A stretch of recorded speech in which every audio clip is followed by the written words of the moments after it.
So a lot of people talk about Brazilian rosewood, maple, all this sort of stuff. I like all mahogany machines. Not saying that those guitars aren't awesome in their own way, but if you want one guitar to sit over a mix, there's something about the mid-range and just the warmth of an all mahogany guitar. So I'm gonna talk about one of my favorite small-bodied guitars. It's just a tone machine. And the LG1 from Gibson, to me, is the best quality bang for the buck. In fact, I also have a nostalgia for it because it's the exact same thing as the Epiphone FT45, which is my mom's first guitar, which was also made in the same factory in Kalamazoo, Michigan. This is a 1947. I got it for cheap money because someone said it was in poor condition because someone wrote Sammy on it, which I think is cool because it's like, first off, the guitar has a name, and there's clearly some history where someone was playing in a band that says Sammy. That's badass. And structurally, I mean, tons of checking.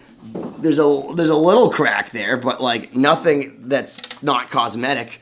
And it's got some normal wear, but this is a 1947. This is a very valuable guitar that I didn't pay a whole lot for. And listen to this thing.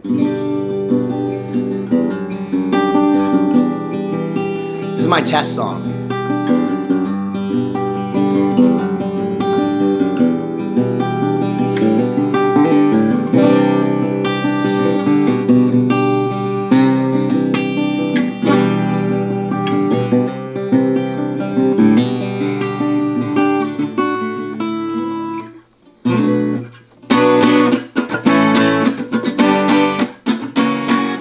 Plays absolutely perfectly. The only thing that kind of sucks about it is that they use this old Bakelite, and as you can see, these tuners are literally disintegrating. So right now I have to grab them by the middle because they're falling apart. But I was just having this conversation with my buddy Broch, who's the guitar player for Starset. He also plays on some stuff with Lost Symphony, and he's engaged, maybe even married by the time this comes out, to my BFF Siobhan, who's on 2020 with me.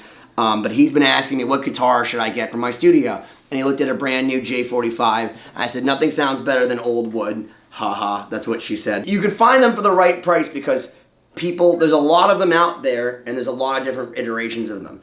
And this one got listed as pretty poor. Even though it's a 1959, it looks great, it's structurally great, it plays like it's brand new. The back is pretty nice. But somebody we don't have to put all the information, all their information on the back. Because in the 50s and 60s, a lot of people would put their address of this guitar was stolen. Like, Jim's actually gonna send you your Gibson back. Fuck you, if he found this on the side of the road, he's keeping that shit.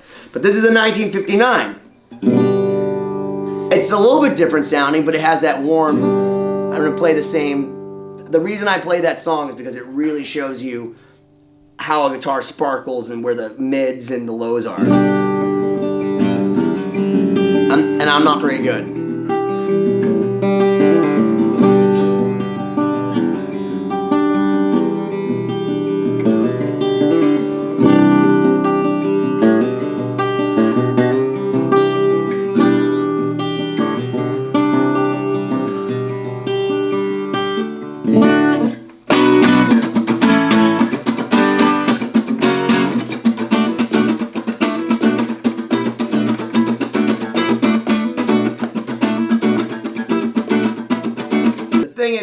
It's got a very mid-tone. It doesn't have that super glassy highs and lows you get with Brazilian. When you have just one guitar sitting over a mix, that mid-range, that warmth that you get out of a guitar like this is just incredible. It's a great pairing guitar, and it's a great guitar that if you had one guitar on a record, that's a 59, that's a 47. And it's also a testament that Gibson built relatively consistent guitars at that time, because they're all handmade. The necks on these are a little bit different. The 47's a little bit fatter. This is a 1959, and I don't even want to say how much I bought it for because I look for these things. They're out there, and sometimes people just go, I've had that guitar for a long time. It sat in a case, and this one probably did because it looks really nice considering the fact that it's old enough to be my grandfather.